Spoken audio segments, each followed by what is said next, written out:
रेनू की बड़ी दीदी उर्मी बहुत ही खुशकिस्मत है। इतनी उम्र हो जाने के बाद भी उनका विवाह हो गया। एक सांस के साथ विनीता ने वाक्य पूरा किया था। ये क्या कह गई विनीता दी? छोटी बहन सुनीता ने जैसे चौंकते हुए विनीता दी के शांत चेहरे पर नजर डाली थी। जीवन के 50 बसंत जिनसे अछूते निकल गए, पतझड़ का वर्ण किए, विनीता दी ने ये कैसी बात कही थी? सुनीता को अच्छी तरह याद है। तीनों बहनों में विनीता सबसे अलग थी। जहाँ सजने धजने की शौकीन छोटी बहनें हर शाम होते ही हाट बाजार घूमने निकल जाती थी, विनीता किताबों में सिर गड़ाए अपना भविष्य संवारती थी। माँ को विनीता का वह किताबी कीड़ा बनना कभी नहीं भाया था। जब देखो तब विनीता किताबें लिए बैठी रहती है। क्या करना है इतनी पढ़ाई करके? बड़ी बेटी से घर के काम में मदद मिलनी चाहिए, यहाँ उसे भी परोस कर थाली दो। बिना कुछ बोले ही विनीता किताब छोड़ माँ के पास रसोई में जा खड़ी होती थी। अच्छा माँ, अब तुम आराम कर लो, मैं खाना बना लूँगी। रहने दो, तुम्हें हमारे दुख दर्द से क्या मतलब? माँ गुस्सा दिखाती हुई। तुम्हारे दुख दर्द को तुम्हारी बेटी नहीं समझेगी तो कौन समझेगा माँ? लाओ, रोटी मैं बना दूंगी। माँ के हाथ से जबरन बेलन छीन विनीता गोल गोल फूली फूली रोटियां मिनटों में सेक डालती थी। घर में जब भी किसी को खाने पर आमंत्रित किया जाता, विनीता रसोई की सारी जिम्मेदारी आसानी से उठा लेती थी। सच, विनीता के हाथ में जादू है। ऐसी स्वादिष्ट गोभी की सब्जी पहले नहीं खाई। मेहमान हमेशा ही उनकी पाक कला पर मोहित हो जाते थे। घर की बड़ी बेटी होने के नाते विनीता को जो संघर्ष झेलने पड़े, छोटी बहनों ने वो कष्ट जाने ही नहीं। विनीता के बनाए रास्ते के कारण दूसरी बहनों को सभी कुछ आसानी से मिल जाता था। उनके 12वीं पास करते ही माँ ने विनीता के लिए शादी के लिए शोर मचाना शुरू कर दिया। बस बहुत हो गई पढ़ाई, इसके पीछे अभी 2-2 लड़कियों को निपटाना है। मैं अभी पढ़ना चाहती हूँ माँ, मुझे नहीं करनी है शादी। मेरी मदद कीजिए पिताजी। पिताजी के सामने विनय करती विनीता रो पड़ती थी। पिताजी की आधुनिक सोच ने विनीता को सहारा दिया। हर महीने कॉलेज की फीस न देने की बात पर माँ अड़ जाती और विनीता फीस ले पाने के लिए उनसे आग्रह करती। अंततः फैसला पिताजी ही करा पाते थे। विनीता को कोसती माँ उनके हाथ पर फीस के रुपए रख देती थी। विनीता के संघर्षों को छोटी बहनों ने कभी सीरियसली नहीं लिया। मंजली जया तो उनके पढ़ाई प्रेम को व्यर्थ के काम का नाम देती रही। ना जाने विनीता दीदी को किताबों से इतना लगाव क्यों है, सिर भी ऊपर नहीं उठाती। शाम को छोटी बहनें मोहल्ले पड़ोस के घरों में जा बैठती। कभी गोलगप्पे वाले को बुला गोलगप्पे खाए जाती, पर विनीता उनके कार्यक्रमों में कभी शामिल नहीं होती। इसलिए घूमने फिरने की शौकीन मंजली जया सबकी चहेती थी। विनीता दी तो महा बोरिंग है, जया कहते हुए बुरा सा मुंह बना लेती थी। बहनों की मिलीजुली हंसी से विनीता कभी विचलित नहीं हुई। जया 12वीं के बाद घर बैठ गई थी। मुझे आगे नहीं पढ़ना है माँ, मुझे पढ़ाई लिखाई का शौक नहीं है। क्या करूँ? जब तक बड़ी की शादी नहीं हो जाती, छोटी की बात कैसे चलाई जाए? इसी परेशानी के कारण माँ मन मार के रह जाती थी। विनीता से फैशन की बात दूर, रंगीन कपड़े पहनने को कहना भी बेकार था। हद तो तब हो गई जब वह बिना बॉर्डर के दुपट्टे वाली की सादे सफ़ेद सलवार कमीज पहन कॉलेज जाने लगी। ये नहीं कि वह देखने सुनने में जया से 19 थी, पर जया तो अपने सास सिंगार के प्रति बेहद सजग थी। जया जहाँ अपने कपड़ों और मेकअप की विशिष्टता से 4 लोगों में अलग दिखती, वहीं विनीता अपनी सादे सिंपल कपड़ों में उदास सुबह सी अलग पहचानी जाती। विनीता का उजला गोरा रंग बिना मेकअप के चमकता था। धूप में पैदल चलती विनीता के गुलाबी हो आए गालों को सावली सुनीता बड़ी हसरत से देखती थी। विनीता दीदी को भगवान ने बेकार ही इतना गोरा रंग दे दिया। उन्हें तो इस रंग से मतलब ही नहीं। अगर हमारा ऐसा रंग होता तो लोग हमें देखते रह जाते। विनीता एमए फाइनल में पहुंच गई थी। जया को भी पिताजी ने जबरन बीए करने भेज दिया था। घर में बैठकर वक्त बर्बाद करने से कोई फायदा नहीं जया। पढ़ने लिखने से दिमाग की खिड़कियां खुलती हैं। विनीता को देखकर तो कुछ सीखो बेटी। विनीता की शादी के लिए माँ की रातों की नींद उड़ गई थी। जिस दिन माँ को खबर लगी कि कोई स्कूटर वाला लड़का विनीता को घर तक पहुँचाने आता है, माँ ने खाना छोड़ देने की घोषणा कर दी थी। माँ, वह तो देव जी हैं, यहीं पास ही है उनका घर, उनका रास्ता भी तो यहीं से होकर जाता है। विनीता ने उन्हें समझाना चाहा था। रहने दे विनीता, बहुत सुन ली तेरी बातें, अब और सुन पाना कठिन है। मुझे ये बेशर्मी बर्दाश्त नहीं है इस घर में। कल से तेरा कॉलेज जाना बंद, समझी? ठीक है माँ, पर इतना समझ लो, अगर तुम जिद कर सकती हो तो मैं भी अपने मन की करने को आज़ाद हूँ। क्या करोगी, ज़रा बताओ? तुम खुद देख लोगी माँ। विनीता की दृढ़ आवाज़ से माँ शांत हो गई थी। विनीता की पढ़ाई वैसे ही चलती रही। ए विनीता दी, सच कहो, देव जी से तुम्हारा कोई अफेयर है क्या? जिया के शब्दों में मधु घोल पूछा था। धत, विनीता का मुंह लाल हो आया था। विनीता की बीमारी की खबर पाकर देव घर आ गया था।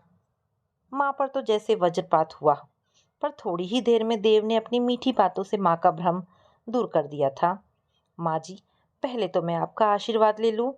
विनीता बताती है कि आपकी प्रेरणा पाकर ही वह हर परीक्षा में इतने अच्छे अंक पाती है। मुझे भी आशीर्वाद दीजिए, कम से कम सेकंड तो आ जाऊं। देव ने झुककर माँ के पांव छू लिए। क्या विनीता ऐसा कहती है? नहीं बेटा, सच तो यह है कि वह अपनी मेहनत का फल पाती है। मैं अनपढ़, उसकी क्या मदद कर सकती हूँ? माँ गदगद हो उठी थी। जया के हाथ चाय के साथ पकौड़ियाँ और हलवा भेज माँ निश्चिंत होकर रसोई के काम निपटाने लगी थी। उस दिन से देव का उस घर में आने जाने पर कोई रोक नहीं रह गया था। अक्सर कॉलेज से लौटते समय देव माँ के हाथ की चाय पीने रुक जाया करता था। कुछ दिनों से विनीता की अपेक्षा जया को देव का ज़्यादा इंतज़ार रहता था।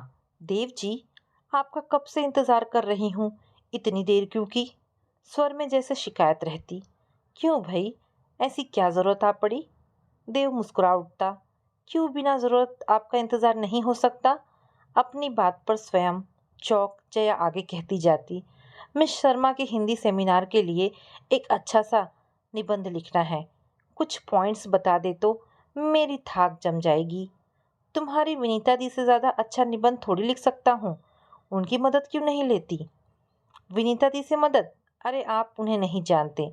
अपनी किताबों से उन्हें फुर्सत कहाँ। दूसरों के लिए तो उनके पास वक्त ही नहीं है। आप भी बता दीजिए, मेरे लिए आपके पास समय है या नहीं? जया नाराज़गी दिखाती। अरे भाई, मेरे पास तो समय ही समय है। लाइए देखो क्या लिखना है। देव का पूरा समय जैसे जया के नाम हो जाता। विनीता ने एक बार हल्के से विरोध करना चाहा था। तू अपना काम खुद क्यों नहीं करती जया? वह तेरे ट्यूटर तो नहीं है ना? मुझे समय देने के लिए अगर उन्हें आपत्ति नहीं है तो तुम्हें क्यों जलन होती है विनीता दी? जया के उस मुंहफट उत्तर ने विनीता का मुंह लाल कर दिया था। उस दिन के बाद से देव से जैसे विनीता कतराने सी लगी थी। जया का अधिकार क्षेत्र बढ़ता ही जा रहा था। देव के आते ही उसके कामों की सूची खुल जाती थी। देव जी, कल हमारे डिपार्टमेंट का फेट है। लकी ड्रॉ के लिए मुझे तोहफा लाना है। जल्दी चलिए वरना रात होने पर माँ गुस्सा करेगी।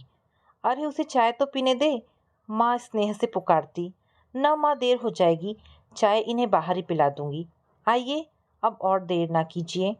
उल्टे पांव देव को जया के साथ वापस जाना पड़ जाता था। देव की जया के साथ बढ़ती व्यस्तता के कारण विनीता को देव के साथ बैठ बातें करने की जरूरत नहीं रह गई थी। विनीता सबसे उदासीन फिर अपने कवच में सिमट गई थी। अकेले किताबों में सिर गड़ाए रहने वाली विनीता पर किसी ने विशेष ध्यान देने की जरूरत नहीं समझी थी। उस समय सुनीता ने महसूस भी किया था। विनीता दी पहले तो देव जी के आने पर खिल सी जाती थी। शुरू में देव उनकी पूछताछ करता था। धीरे धीरे विनीता की अनुपस्थिति भुला दी गई थी। उस दिन सदा के शांत गंभीर पिताजी जया पर अचानक दहाड़ उठे थे। इतनी रात गए कहाँ से आ रही हो? साथ आए देव को उन्होंने अनदेखा कर दिया। जी, हम लोग फिल्म देखने चले गए थे। पिताजी के उस आवाज़ ने जया को हड़बड़ा सा दिया था। शर्म नहीं आती किसी लड़के के साथ अकेले पिक्चर जाते हुए? चलो घर के अंदर। यही भले घर की लड़कियों का ढंग है क्या? देव से कुछ ना कहकर भी पिताजी ने बहुत कुछ कह दिया था। घर के अंदर पहुंच पिताजी ने जया को चेतावनी दे डाली थी। दोबारा उसके साथ देखा तो तुझसे मेरा कोई रिश्ता नहीं रहेगा जया। मेरी जिद जानती है ना? उस दिन का अपमानित देव दोबारा घर नहीं आया था। जया की रोते रोते आंखें सूज गई थी।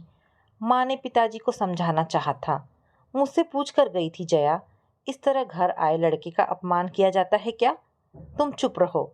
ऐसा लड़का किस काम का जिसमें सही गलत पहचानने की शक्ति ही ना हो। क्या मतलब है तुम्हारा? तुम नहीं समझोगी। वह यह भी नहीं समझ सका उसे क्या करना चाहिए था। जरा सी भी गंभीरता नहीं, वरना हीरा छोड़। कौन सा हीरा छोड़ा है उसने? जया हमारी किससे कम है? पिताजी का वाक्य काट माँ ने पूछा था। तुम नहीं समझोगी, छोड़ो।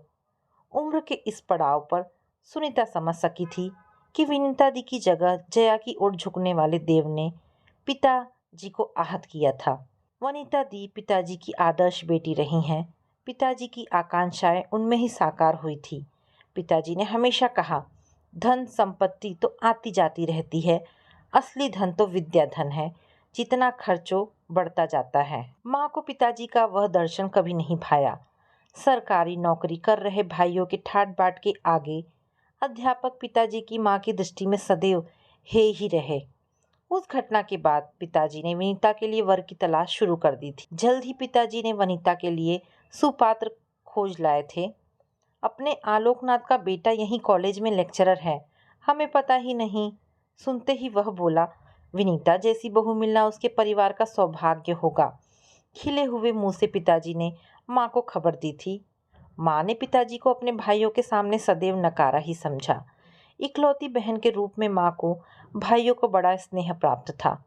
कई बार भाइयों की इच्छा अनिच्छा के आगे माँ ने पिताजी की इच्छाओं को आसानी से ठुकरा दिया था।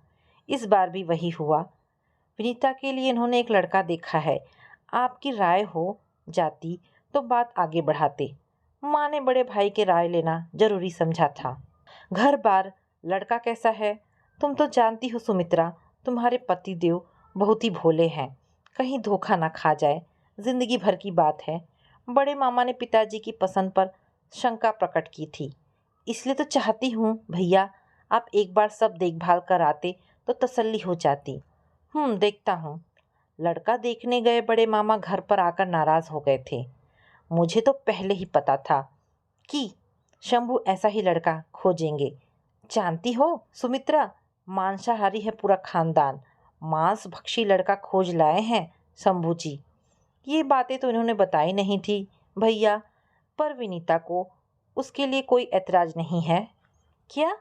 अगर मेरी अपनी बेटी मुंह से ऐसी बात निकालती तो कह देता, जा अपने लिए कोई मलिच्छ ढूंढ ले। अरे जिस घर में प्यास तक नहीं आता उस घर में मांस भक्षी जमाई बनकर आएगा। बड़े मामा दहाड़ उठे थे। लड़के के पिता का कहना है कि विनीता पर जबरदस्ती नहीं की जाएगी। डरते डरते माँ ने भाई को बताना चाहा था। क्या कह रही हो सुमित्रा? लड़की को मलेच्छों में देने की ठान ली है तो मुझे दूर ही रखना, मैं शादी में नहीं खड़ा होने वाला। बड़े मामा ने चेतावनी दे डाली थी। बड़े भाई की घोषणा ने माँ को निरशस्त्र कर दिया था। अगर बड़े भैया ही शादी में नहीं खड़े हुए तो कौन संभालेगा? इन पर भरोसा नहीं है मुझे। पिताजी गुस्सा हो उठे थे। इतना नकारा नहीं हूँ मैं, मेरी भी बेटी है, वह कुएं में नहीं झोंक दूंगा उसे। पिताजी के गुस्से से अविचलित माँ ने उस प्रस्ताव को पूरी तरह ठुकरा दिया था। जब मेरे भाई ही शामिल ना हो तो कैसी शादी? भाई के प्यार में डूबी माँ ने विनीता के मन की बात भी नहीं जाननी चाहिए थी। विनीता ने खूब पढ़ लिख कर प्रोफेसर बनने का सपना देखा था।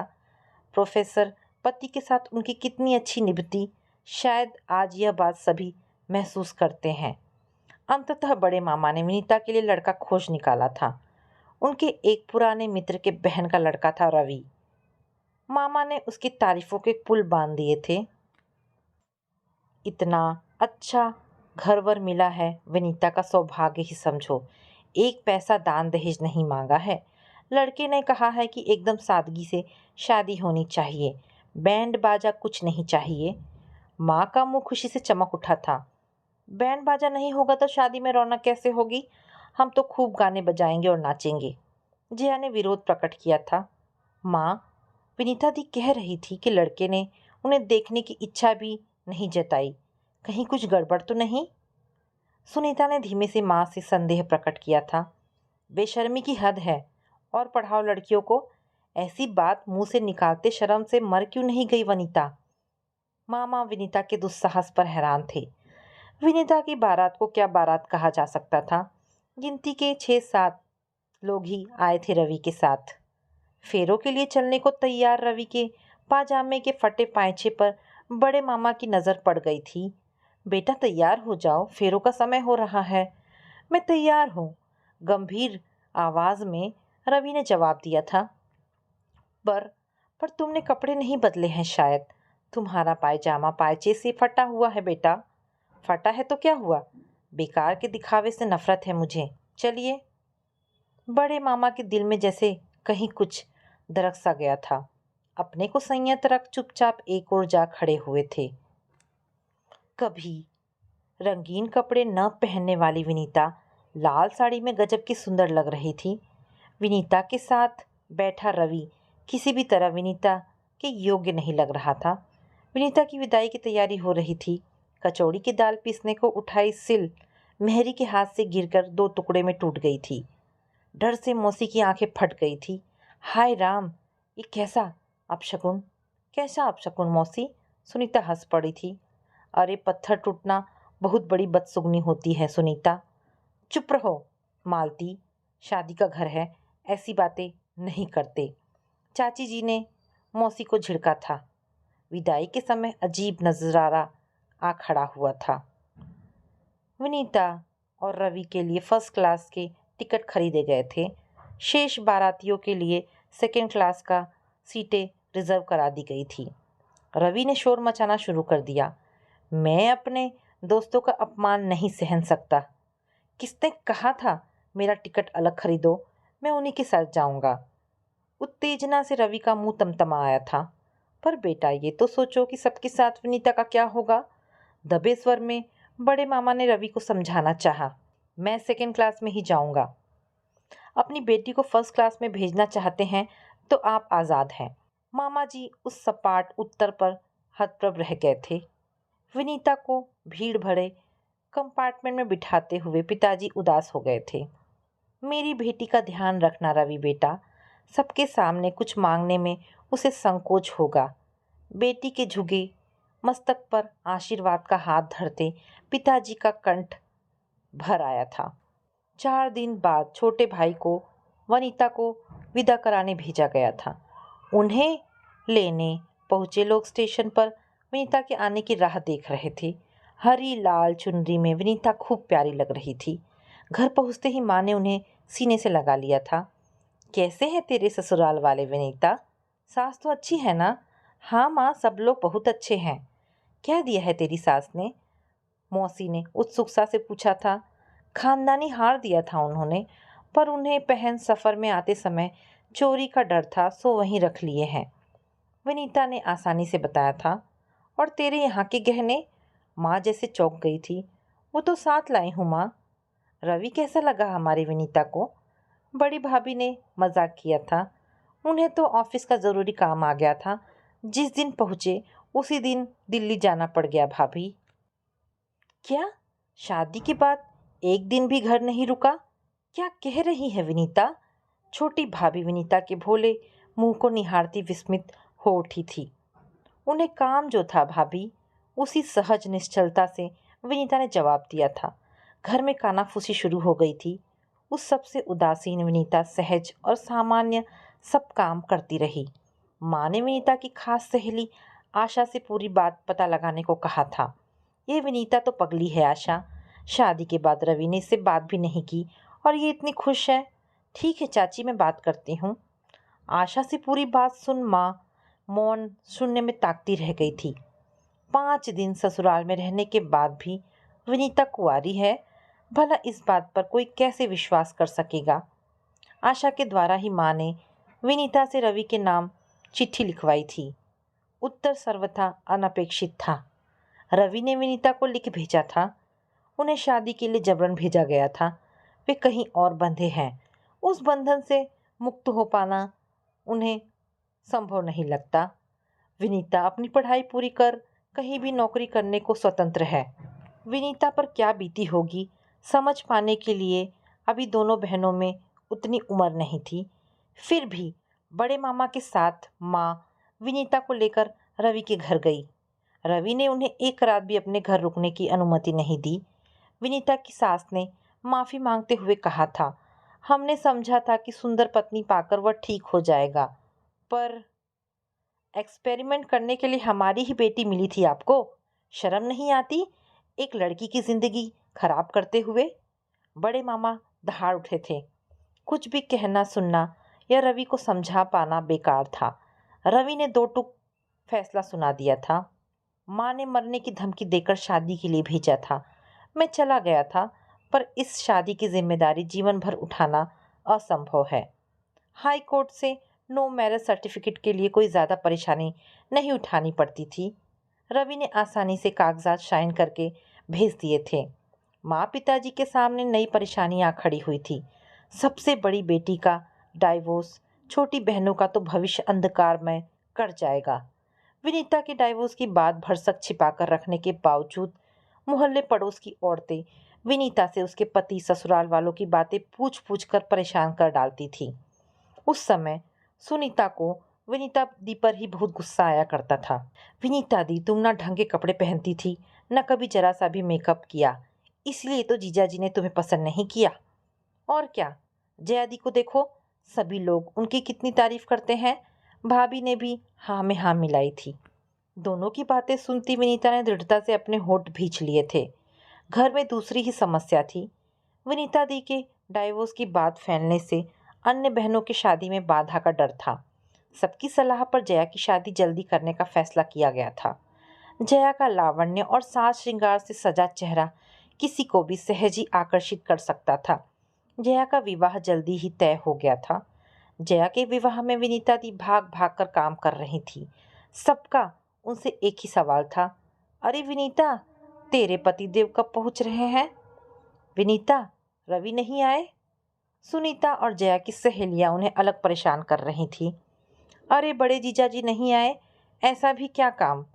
आज सुनीता समझ सकती है उस दिन को विनीता ने कैसे झेला होगा। उत्साहित विनीता तो अपने गहने कपड़े भी जया को दे डालती, पर माँ ने उन्हें समझाया था, ये सब तेरे हिस्से का है विनीता, जया को जो देना है हम दे ही रहे हैं। माँ ने उदासी से कहा था। जया की विदा होने के बाद से माँ को विनीता का दुख खाए जा रहा था। लड़की की उम्र ही क्या है, इतना बड़ा पहाड़ सिर पर आ पड़ा। अप्रत्यक्ष रूप से माँ अपने को अपराधी मानती थी। बड़े मामा तो जैसे स्तब्ध रह गए थे। उनके हाथों से ये कैसा अन्याय हो गया। पिताजी बेहद उदास हो आए थे। विनीता ने उस समय किस असीम धैर्य का परिचय दिया था। उसके जीवन के साथ इतना कुछ घट गया, पर वह उससे उदासीन सामान्य जीवन जीने का अभिनय करती रही थी। तुमने वो सब कैसे सहा दीदी? समझदार होने पर सुनीता ने पूछा था। सुनीता के सवाल का विनीता ने कितनी सरलता से जवाब दिया था। अगर वैसा ना करती तो क्या माँ पिताजी सह पाते? सुनीता और फिर रो धोकर मिल भी क्या पाता। माँ पिताजी ने विनीता के लिए फिर वर की खोज शुरू कर दी थी, पर विनीता के साथ तलाकशुदा शब्द जुड़ चुका था। वर पक्ष की ओर से ऐसे ऐसे सवाल किए जाते कि अपमानित पिताजी क्रुद्ध हो उठते थे। देखिए शंभू जी, कोई तो बात होगी जिसकी वजह से लड़के ने आपकी बेटी को छोड़ दिया। भाई जानते बूझते तो दूध की मक्खी निकली नहीं जा सकती है ना। अच्छा होता रवि मर जाता, तब समस्या इतनी गंभीर नहीं होती। पिताजी झुंझला उठते। बच्चों वाले बाप से विनीता की शादी के लिए माँ का मन नहीं मानता। हमारी लड़की तो कुंवारी है, बच्चों के साथ आगे चलकर बड़ी परेशानियां आती हैं। माँ के तर्क वितर्कों में विनीता की राय जानने की कतई कोशिश नहीं की गई थी। विनीता ने भी अपने को किताबों के पीछे छिपा लिया था। अपनी राय देने की कोशिश एक बार की थी। उस अपराध पर बड़े मामा ने जिन विशेषणों से अलंकृत किया था, उन्हें वह क्या कभी भूल सकती थी? सुनीता के लिए लड़का मिलते ही विवाह निपटा गया था।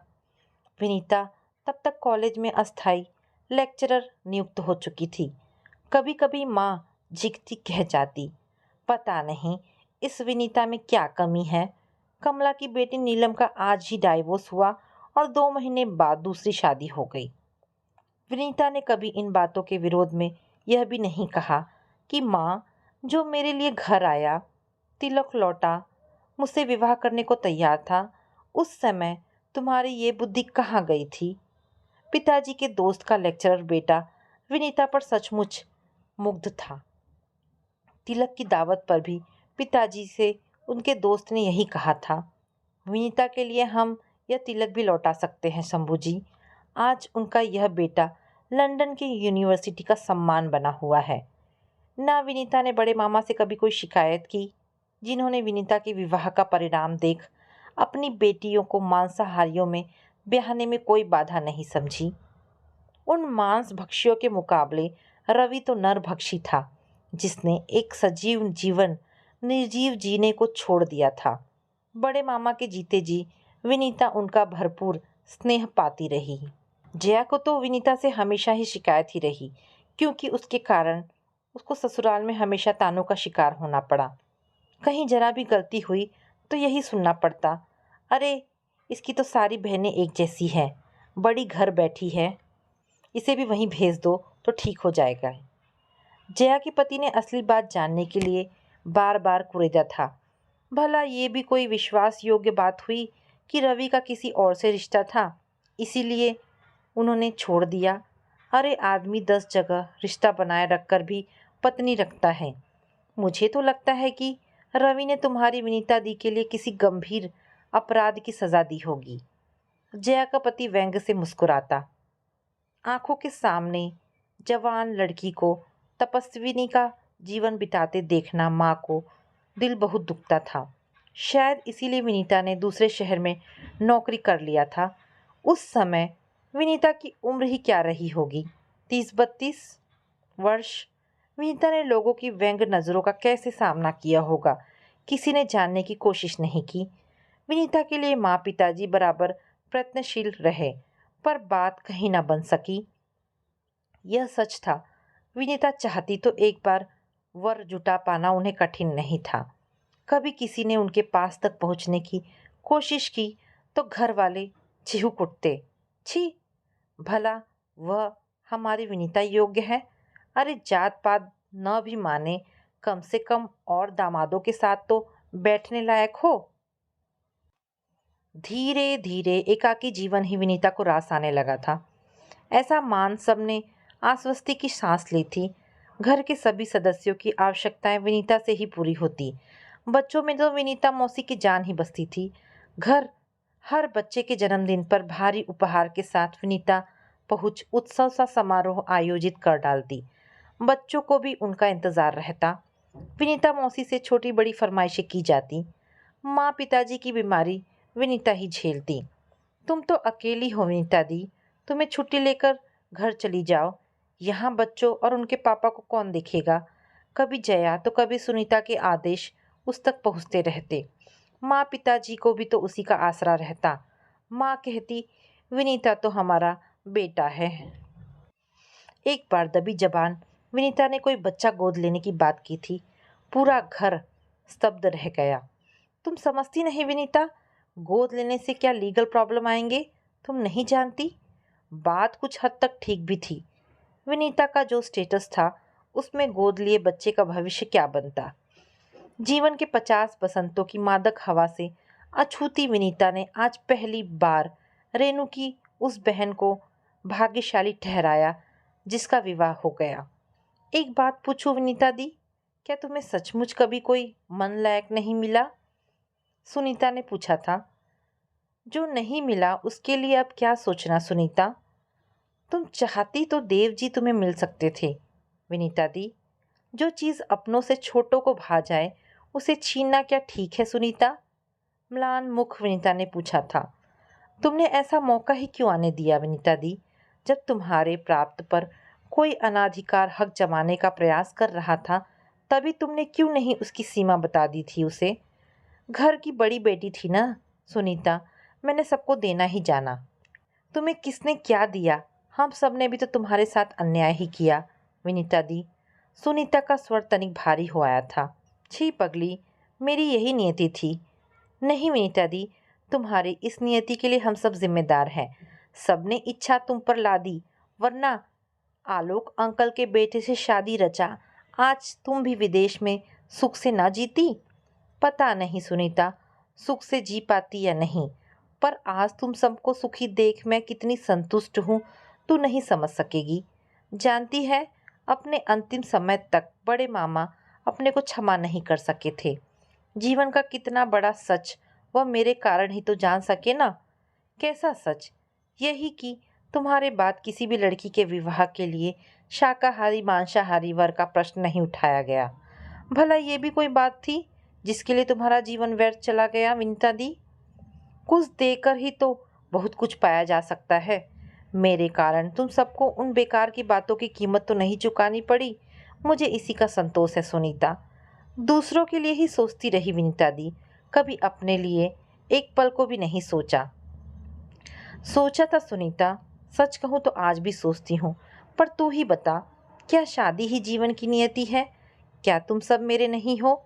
क्या नहीं है मेरे पास?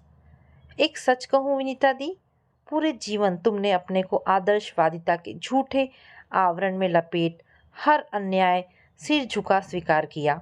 अपनी इच्छा अनिच्छा दूसरों के नाम कर तुमने यश जरूर पाया, पर सच पूछूं तो तुम्हें मिला क्या है? कोई है जो तुम्हें माँ कह पुकार सके? सुनीता का स्वर उत्तेजित हो उठा था। यह क्या कह रही है सुनीता? मैंने सचमुच कुछ नहीं पाया? वनीता अवाक थी। मुझे माफ़ करना दीदी, तुम्हारे प्रति हमेशा आक्रोश उमड़ता रहा।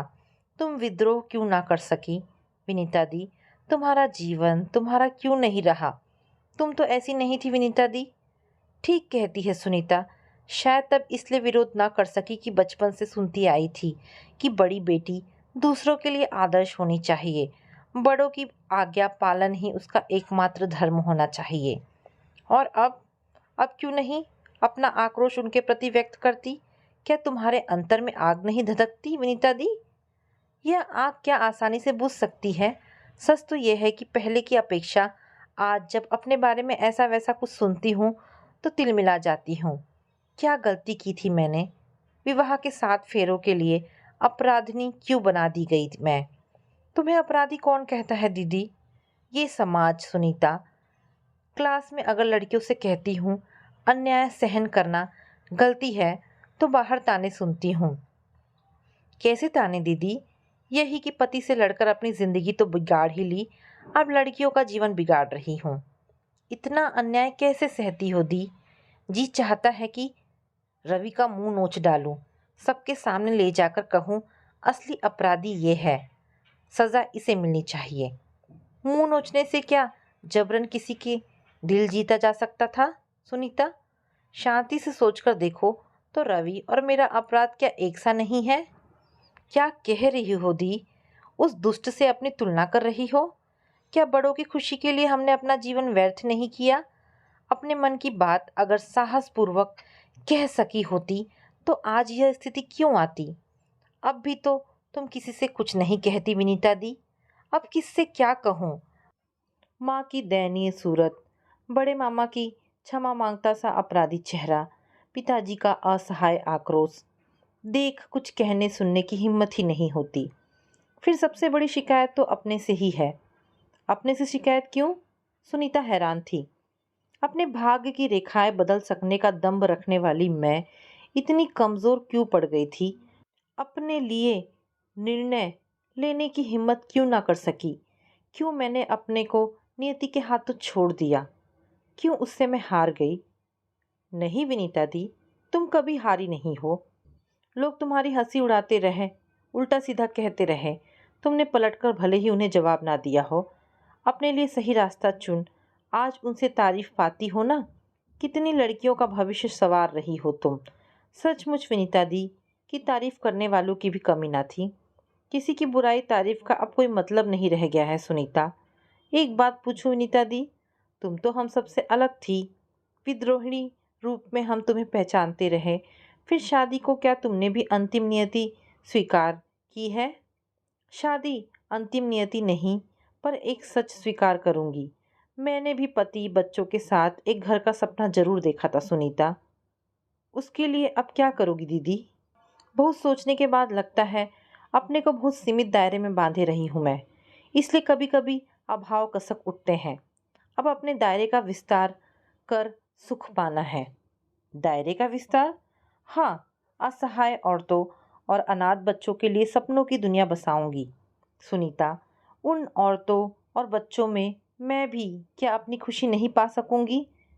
जरूर पा सकोगी दी। अपने इस नए परिवार में तुम्हारा सपना पूरा हो, यही मेरी कामना है। सुनीता का स्वर भाव विह्वल था। हाँ, ना जाने किस कमजोर पल में रेणु दीदी की बात कर बैठी थी सुनीता। सच तो यही है कि विवाह के बाद भी कितनी औरतें भरपूर जीवन जी पाती हैं। फिर इसे हम अपनी नियति क्यों स्वीकार करें? ठीक कहती हो विनीता दी। कभी तो लगता है तू अच्छी रही, अपने मन का कुछ भी करने को स्वतंत्र तो हो।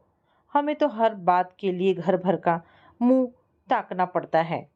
सुनीता फिर उत्तेजित हो उठी थी। अच्छा अच्छा, अपना मूड मत खराब कर। शायद माँ ठीक ही कहती थी, जो मिले उसी पर संतोष कर। विनीता ने बात हंसी में टालनी चाही थी। काश माँ की बात सच होती, पर सच्चाई तो ये है कि जो हमें मिलता है हम कभी उससे संतुष्ट नहीं हो पाते। बताओ विनीता दी, ये सच है या नहीं? सच और झूठ के अपने अलग मापदंड होते हैं। माँ ने जीवन का सीधा रास्ता खोज लिया। जो कुछ हुआ या होता है वो भाग्य के अधीन है। सामान्य जीवन जीने के लिए यही आसान तरीका भी है सुनीता। कुछ अंशों में तुमने भी तो वही रास्ता अपने लिए चुना था विनीता दी। शायद हाँ, पर अब मैंने अपनी अलग करने की ठान ली है। सुनीता चल तुझे वो प्लॉट दिखाऊं जहाँ मेरे सपनों का घर है, आकार ले रहा है। सच दीदी, तुमने सपनों का महल बनवाना भी शुरू कर दिया और हमें बताया भी नहीं।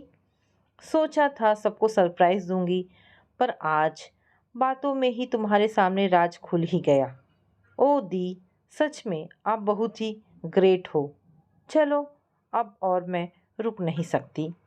उतावलेपन से उठते हुए सुनीता को देख विनीता दी स्नेह से हंस पड़ी। तो दोस्तों, ये कहानी यहाँ पर समाप्त होती है। आशा करती हूँ कहानी आपको पसंद आई होगी। अगर कहानी पसंद आई है तो प्लीज़ इसे लाइक एंड शेयर करें। दोस्तों, ऐसी ढेरों पारिवारिक और शिक्षाप्रद कहानी सुनने के लिए मेरे चैनल को प्लीज़ सब्सक्राइब करें। धन्यवाद दोस्तों।